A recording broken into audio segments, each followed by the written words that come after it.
Hello viewers, আসসালামু আলাইকুম। Welcome to my channel Nishi Faisal travel blog. আজকে আপনাদের সাথে আমি শেয়ার করব আমেরিকার ভিসা, ভিজিট ভিসা হোক, বিজনেস ভিসা হোক, যে কোনো ভিসা বা ফ্যামিলি ভিসা কেন রিজেক্ট হয় অথবা রিফিউজ হয় এই বিষয়ে না।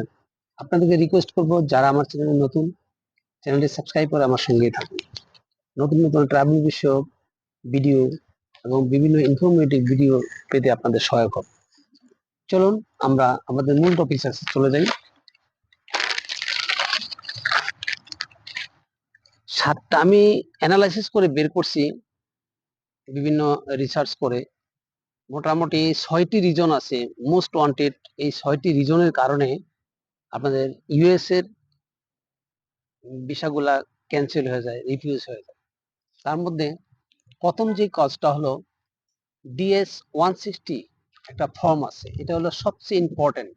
এটার মধ্যেই সবকিছু ডাটা থাকে, আপনার এ টু জেড। আপনাকে মেজারমেন্ট করার জন্য আপনি ভিসা পাবেন কি পাবেন না এটাকে জাজমেন্ট করার জন্য এই 160 DS-160 এই ফর্মটাই এনাফ। তো এই ফর্মটার মধ্যে অনেকেই মিস্টেক করে রং ইনফরমেশন দেন, ইচ্ছা করে ফলস ইনফরমেশন দেন, আবার অনেকের ইনফরমেশন দিতে মিস্টেক হয়।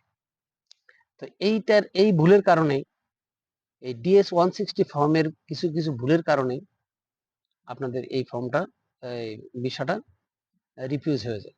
তো এটা একটা প্রফেশনাল লোক দ্বারা অবশ্যই ফিল আপ করেন, যারা অনেক বছরের অভিজ্ঞ আছে। হয়তোবা কিছু টাকা খরচ হইতে পারে, 4-5 হাজারের বেশি না, কিন্তু যারা বাংলাদেশে আছেন বা বিভিন্ন দেশ থেকে আমেরিকার ভিসার জন্য অ্যাপ্লাই করবেন বা ফ্যামিলি ভিসার জন্য বা মেডিকেল ভিসার জন্য অ্যাপ্লাই করবেন, তারা অবশ্যই প্রফেশনাল লোক দ্বারা এটা ফিল আপ করবেন এবং সঠিক ইনফরমেশন দিবেন, কোনো রকম মিস্টেক হবে না। আর কোনো ভুল তথ্য, মিথ্যা তথ্য বা কোনো তথ্য হাইড করা যাবে না। আপনি মনে করেন না যে আপনাকে স্ক্রিনিং করা হবে এটা দেয়, এবং আপনার সবকিছু কিন্তু আমেরিকার যারা এম্বাসির লোকজন কাজ করে, তারা কিন্তু তাদের নখদর্পণে থাকবে। যারা অ্যাপ্লাই করবেন এই বিষয়ের জন্য অবশ্যই তাদেরকে স্ক্রিনিং করা হবে, মাথায় রেখে। সেকেন্ড থিং হলো ক্লিয়ার ট্যুর প্ল্যান না থাকা।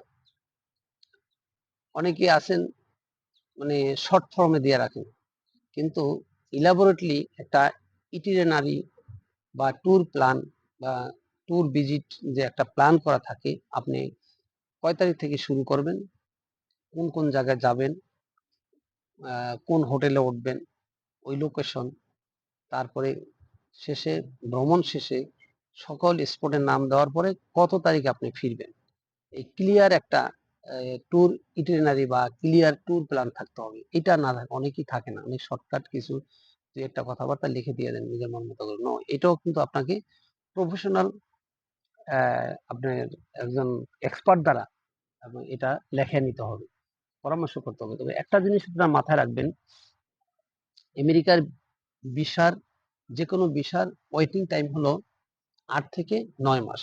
অর্থাৎ আপনি যদি ধরেন জানুয়ারিতে শুরু করেন, অ্যাপ্লাই করেন, তাহলে আপনাকে অবশ্যই ডিসেম্বর বা এর পরে জানুয়ারিতে আপনাকে ট্যুর প্ল্যানটা বানাইতে হবে। সেইভাবে ধরেন আপনি জানুয়ারিতে 10 তারিখ থেকে শুরু করলেন বা অথবা ডিসেম্বরের 20 তারিখ থেকে শুরু করলেন, কোথায় যাবেন, কবে থেকে করবেন, টিকিট কবে কাটবেন, এভরিথিং, এবং রিটার্ন টিকিট সহ আপনারা এটা উল্লেখ করে দিতে পারেন। অবশ্যই এক্সপার্টের শরণাপন্ন হবে। থার্ড যে জিনিসটা, সেটা হলো ফিনান্সিয়াল ইস্যু। এটা একটা বড় ধরনের ইস্যু। আপনি আমেরিকার মতো দেশে ট্যুরে যাবেন, ভিজিট করতে যাবেন এবং টুরিস্ট হিসেবে যাবেন, অবশ্যই আপনাকে আপনার ফিনান্সিয়ালি আপনাকে সাউন্ড হতে হবে, আপনাকে ক্যাপেবল হতে হবে। এটা আপনাকে প্রুভ করতে হবে।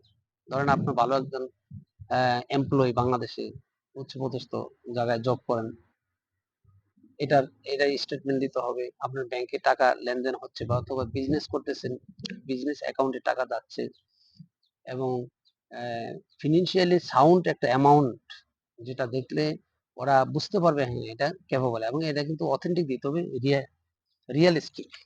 এখানে কিন্তু কোনো ফল ইনফরমেশন বা আপনার মিসলিড করার জন্য বানিয়ে দেওয়া কোনো কিছু, এটা কিন্তু করা যাবে।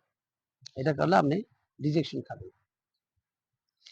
তারপর আসেন, তারপরের রিজনটা হলো, 4 নম্বর রিজনটা হলো আপনাকে আমেরিকাটা উন্নত দেশ, ওই দেশ থেকে কি ফিরে আসবেন?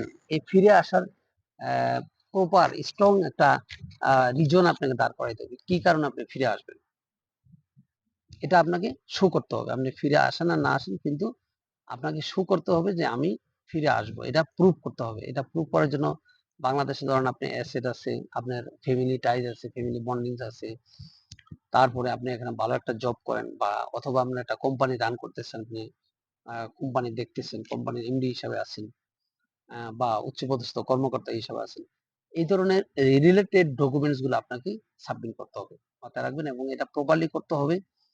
আর না হলে আপনি রিজেকশন খাবেন বা ডিফিউজ হবেন। তারপর আসেন ক্রিমিনাল রেকর্ড। যে কোনো ধরনের ক্রিমিনাল রেকর্ড, ধরেন আপনি মারামারি করলেন, বা একটা কোনো একটা কেস খাইলেন, জমি জমা নিয়ে মামলা মোকদ্দমা, বিভিন্ন ধরনের কেস হতে পারে, চুরির কেস হতে পারে, ডাকাতির কেস হতে পারে। যদি এগুলা থেকে থাকে, এগুলা আগে মিটমাট করে নিতে হবে। এগুলা আগে একদম মানে আপনি ক্লিন এবং ক্রিস্টাল ক্লিন, পানির মতো ক্লিন, আপনার কোনো খারাপ রেকর্ড নাই, এরকম কিছু আপনাকে করে যেভাবে হোক এটা যদি থেকে থাকে ডিসমিস করে দিতে হবে, অথবা না থাকলে তো ভালো। 6 নম্বর যেটা, সেটা হলো প্রিভিয়াস রিজেকশনের কারণে হতে পারে, অথবা ডিপোর্ট ফ্রম ইউএস। যদি ধরেন আমেরিকাতে গেছেন, কোনো কারণে ছিলেন বা ভিজিট ভিসায় গেলেন, ওখানে স্টে করছিলেন, তারপর আপনাকে ডিপোর্ট করে দিছে, অথবা আপনি অ্যাজাইলাম চাইছিলেন, অ্যাজাইলাম থেকে ডিপোর্ট করে দিছে, অথবা স্টুডেন্ট ভিসা ছিল, স্টুডেন্ট ভিসা থেকে আপনি ডিপোর্ট খাইছেন, তাহলে আপনারা আমেরিকার ভিসা আবারও রিজেকশন খাইতে পারেন। এই ছিল আলোচনার বিষয়বস্তু, যে আপনারা যে কয়টা বিষয়, আমি 6টা বিষয় আলোচনা করেছি, এই 6টা বিষয় মোটামুটি যদি রিকভারি থাকে আপনাদের, এই 6টা বিষয় যদি ভালো থাকে, রেকর্ড ভালো থাকে, তাহলে আপনারা অবশ্যই আমেরিকার ভিসা পাবেন। যদি আদার্স থিংস গুলো থাকে, আমি অন্যান্য ভিডিওতে যেটা উল্লেখ করেছি, আপনার সঠিক ট্যুর প্ল্যান থাকে, তারপরে আপনার ডিএস 160 ফর্মটা যদি সুন্দরভাবে ফিল আপ করা থাকে, এবং এইটা সম্বন্ধেই এই ডিএস 160তে যে ধরনের তথ্য ইনফরমেশন দেবেন, এগুলা নিয়ে ইন্টারভিউতে আলোচনা করবে। অর্থাৎ আপনাকে যদি ট্যুর প্ল্যানটা ঠিক থাকে, অর্থাৎ ট্রাভেল হিস্ট্রিটা যদি ঠিক থাকে, এটা যদি মেকি না হয়ে থাকে, আপনি রিয়েল যদি ট্রাভেলার হয়ে থাকেন, আর আপনি ডিএস 160 ফর্মটা যদি সুন্দরভাবে ফিল আপ করতে পারবেন, এবং সেই অনুযায়ী যদি ইন্টারভিউটা ফেস করতে পারেন, তাহলে আপনি অবশ্যই ইনশাল্লাহ ভিসা পাবেন। আর যদি আপনার যে রেকর্ড গুলোর কথা বলছি এগুলো যদি ঠিক থাকে, তাহলে ইনশাল্লাহ ভিসা রিজেকশন হওয়ার জিরো চান্সেস। আর একটা কথা বলে নেই, আপনারা ইন্টারভিউর ক্ষেত্রে একটু মাথায় রাখবেন, এখানে আহামরি কোনো ক্ষতি না। আমেরিকার পার পার্সনে মনে হয় 13,000 বা সামথিং টাকা খরচ হয়, এটা একটা ফি দেওয়ার জন্য, এটা বড় কিছু না। আর পাসপোর্ট তো আপনারই, আর হয়তো বা ফর্ম টর্ম ফিল আপ করতে আরো 5-6 হাজার টাকা খরচ হবে, এই টাকাটা মানে একবারে খরচ হবে। কিন্তু আপনি এমন কিছু ভাববেন না, আহামরি আপনার ওখানে এমন নার্ভাস হওয়া যাবে না যে আমার মনে হয় কোটি কোটি টাকা লস হয়ে যাচ্ছে কিছু। আপনাকে রিল্যাক্স থাকতে হবে, অন্যান্য এম্বাসি যেরকম ফেস করছেন ভিসা নিতে, যে একদম রিল্যাক্স, আপনার কোনো ক্ষতি হচ্ছে না। 20,000 25,000 টাকা এটা কোনো টাকাই না, কিন্তু আপনাকে রিল্যাক্স থাকবে। আপনার এই যে সাইকোলজিটা, এটা কিন্তু তারা ইন্টারভিউতে খুব সুন্দরভাবে টেস্ট করে, অ্যানালাইসিস করে পারফেক্টলি।